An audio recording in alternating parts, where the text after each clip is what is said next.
nwa na Chukwu wali Ogawa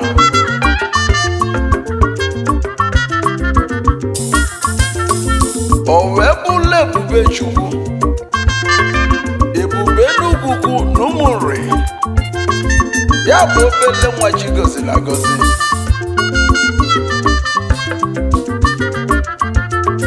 Mr. Benjamin Umera Ebuka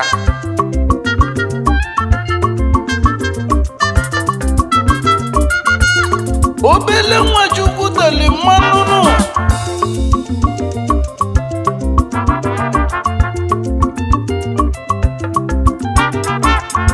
ọlụọma Chukwu kọ na lụnụ ọlụgido na Naịjirịa nụ wee jebe obodo oyibo nụ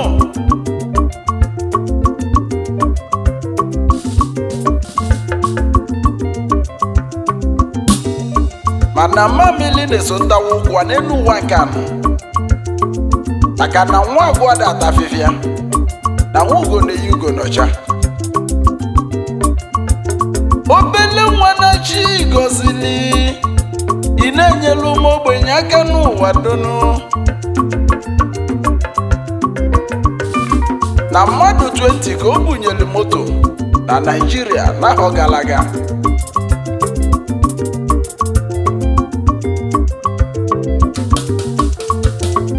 na ndị o nyere aka ndị ọ na-akwụrụ ụgwọ akwụkwọ ndị ọ na-akwụ ụgwọ ọnwa n'Enugwu na Ụmụnri ọ kalịla akali ọwụzi ọgọ meli Chijioke nwa onye abalị o ji ofu ife eme ọgụ obele nwa gabara ihu na chi gọziri nkwa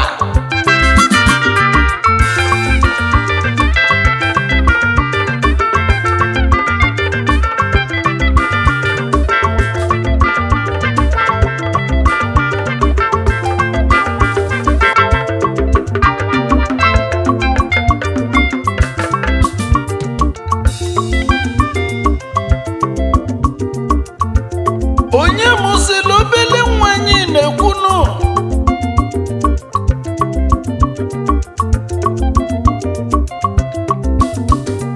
maka na enyi na-amụ enyi mgbada na-amụazị mgbada mana onye mụrụ nnukwu odogwu a na-ekwu ife a onye abụghị odogwu onye eme odogwu mụta odogwu ọzaba afọ nwelụta nna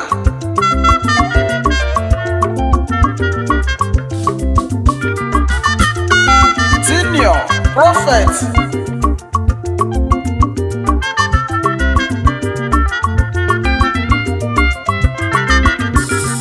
Simon Ebuka of Holy Channel of Christ the King Mission Nadabwe na Bomibi Village n'Enugwu Kisipụta late ezinam lodogwo na ya ka nekwunu mana ọnwụ bulionanụ ọlụ Chukwu kọlụgidorunu ndị ọgbọlọ rịrịga ndị ọzọlụ ndụ eriganụ ezinna nnabanụ ụmụ ị na-eloteghị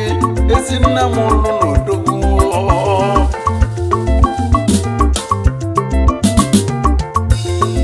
n'ezie na ezinne m ụlụ ọmụmụ nwanyị ọma Senior Prophetess Salome Ebuka ezinne m lodogwu bilinu ezinne m lezi nwa ezidi n'ụlọ nwanyị ọmanụ ezinne bilinu ụwa ihe na ị ga-ebi ndụ ogologo iwelie ife ịlụta n'ụwa nke a maka na ọ mụlụ nwa leli akwụ nwa Senior Prophetess Salome Ebuka of Holy Channel of Christ the King Mission n'Enugwu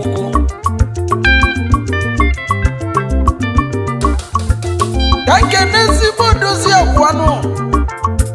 nwoke bụ na ọma na-aga n'iru ezi nwanyị kwa n'azụ ogeli mali nsọ di ya ọ dịghị oji ọgwụ anụ di ya Mrs. Jane Ujunwa Ebuka anyanwụ ụtụtụ nwanyị ọma Osodieme 1 Enugwu n'Ụmụnri nwunye Ebube Enugwu Ebube agụ na-echi agụ ife ndị lomeli n'isi nọ n'ala na nkịtị a na-egbu nwa ọnwanụ ma ọnwa na-eti Benjamin Nwemoke Lili Mobilinu obele nwa gaba n'iru Ugochi tụnyeli n'ọdị n'isinu anya ndị na-afụrụ ya Chijioke nwenye atanifuli anya dị mma na afọ ife dị mma Ebube Enugwu obele nwa na anyị ikeneli nkwa amala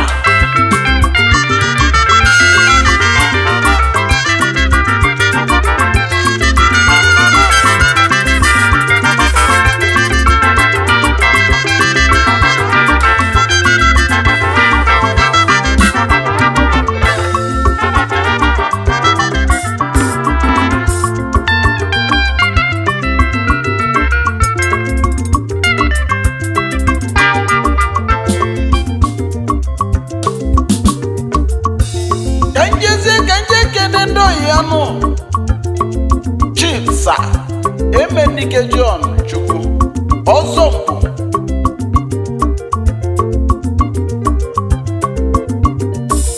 Maduka 1 n'Enugwu n'Ụmụnri CEO Jaspino Hotel Jaspino Police Station Jaspino Bottled Water Jaspino Oil and Gas Ebube Enugwu si m keneghị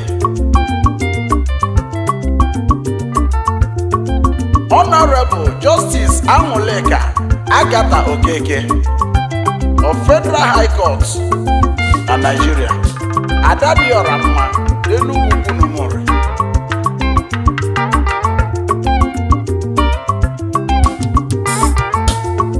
Ezienu Pharmacist Elochukwu Mbanefo Igwozuluọha dị sekọnd onye ọma n'isobili onye ọsụmọgwụ onye ọma n'ịdị mmanụ n'ihe ala lokal gọọmenti isi pụta Igwozuluọha anyị ikeneli Ezienu Igwe Charles Ebo Oye Obiọha dị sekọnd Namure Kingdom in Enugu State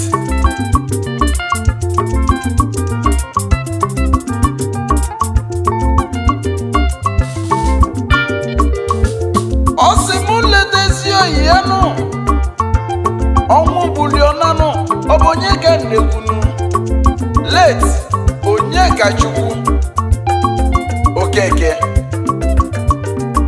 Obi Ofuke se ihe Asabijo gị na mmụọ ibeyi ezi Chijioke nwenye atani na Lili Mo Ebube Enugwu kwalikwasị ya ikenu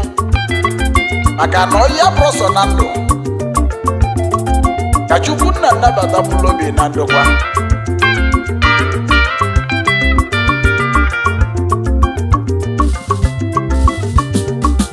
kedu onye na-ekwu maka ya nụ Ebube Enugwu Ebube Enugwu n'Ụmụnri Lili Mobilinu Benjamin Mera ezinwa Ebuka bili na anyị ikeneli Enugwu n'Ụmụnri onye ọma bi n'obodo oyibo ebusie balabalabala awụsali dị nwụdi obolu ife ilo mezinọ na nakịtị adekwu nwanwanụ ọnwa na-eti Ebube Enugwu oji mmadụ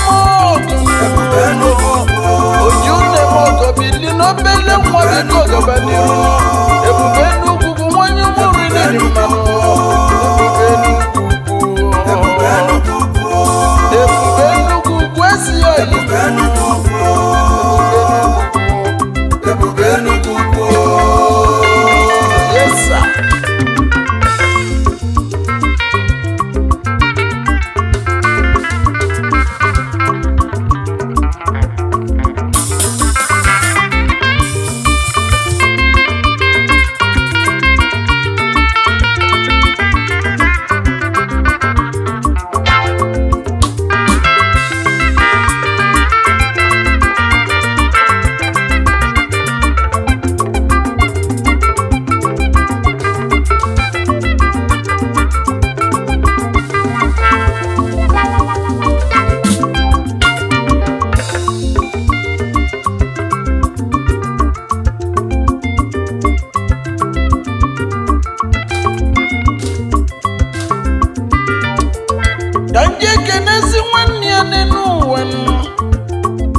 Honorable Chief Dozie Nwankwọ onye ndozi 1 n'Enugu Ukwu na Umuri, Member Federal House of Representatives.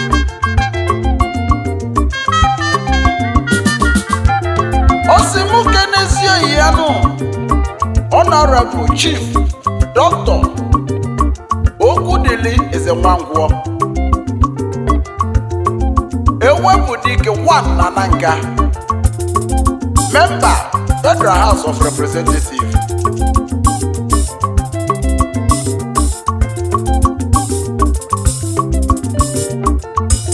Chief Dr. Kemokeke Sobilinu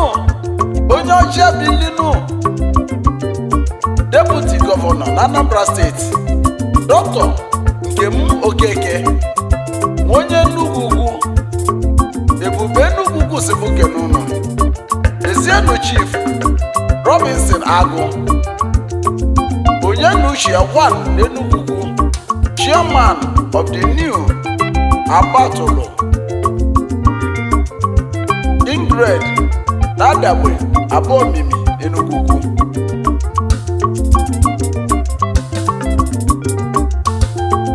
Ezienu Chief Sachibuzo Oretu, Chairman T-Ride Logistics Limited, onye ọma na China,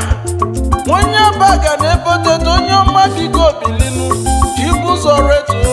obele nwa n'ịdị mmanụ, ekene dịrị inu. Chief Obiora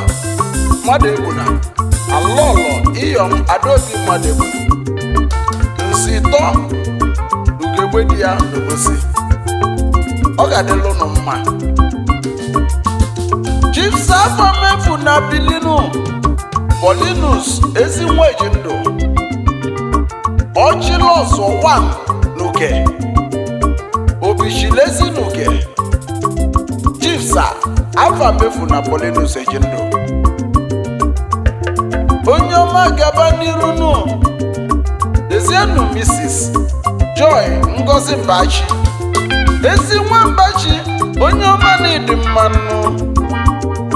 Ugosi Mba 1 Chialedi Abatulu Women Wing Enugu Ukwu. Chief Sir Commodore Benji Mbachi Chinyelugo 1 Enugu Ukwu na Umuri.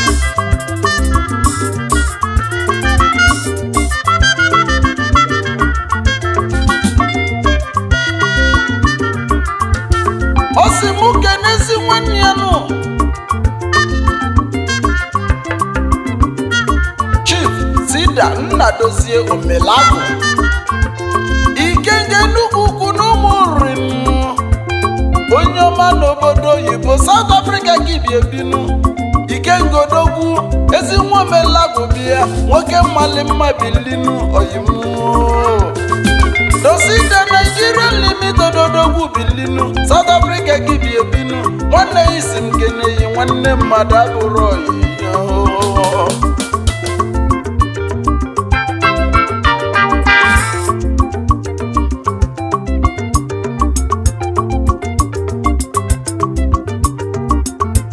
Ifeanyi ga-agba n'ụzọ ike anyị gbakọta anya yolia na-egbunu. Ebube Enugu Ukwu nwanye Umuri onye ọma gaba n'irunu. Lili Mobia obele nwa n'ịdị mmanụ gaba n'irunu. Nkwa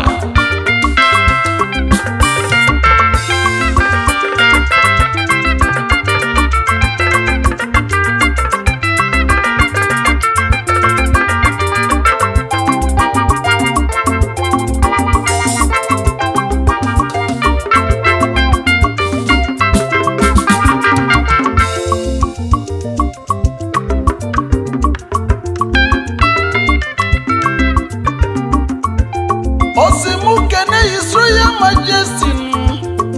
His Royal Highness Igwe Raf Obum Neme Ebe Eze Enugu Ukwu na Umuri, Igwe igwe nọ na Bumagwaro igwe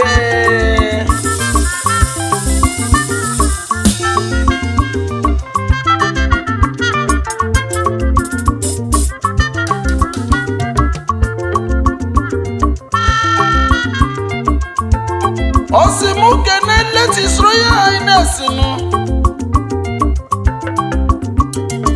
Igwe Osita Agwụna late Igwe Enugwu Ukwu Numuri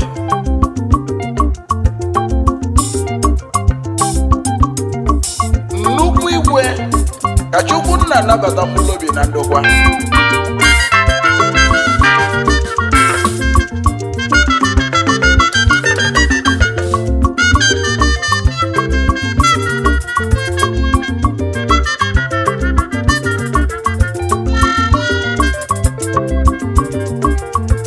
Kanjezie na Thailand kanje kenezi oyanu Igwe Tenten Eze nwata gwu oshimele Okija Chalobidi Eze Jerome Eze Neshe Eze Nibo na Mekong River Asia King of Six Nations Eze Mbanesi onye Okija Chalogidi nna ochie nwadịa n'ime Ubilinu onye Okija Chalogidinu Ebube Enugwu Ukwu ya si m keneyinu nna ochie bili nwadịa nini ganata ejelu n'obu isi nu ife ndị ilomen nazi na nkịtị nu eni bugodonu ugojela jede ejojunu eze ndị Igbo dogwu obili eze nwata gwu oshimilo faka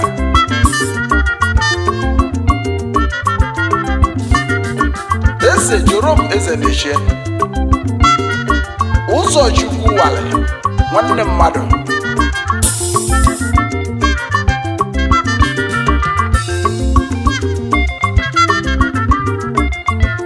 His Excellency Elijah Chinezim onye agba Nigerian Ambassador to Republic of Burundi Igbaki Igba n'Enugwu Ukwu n'Umuri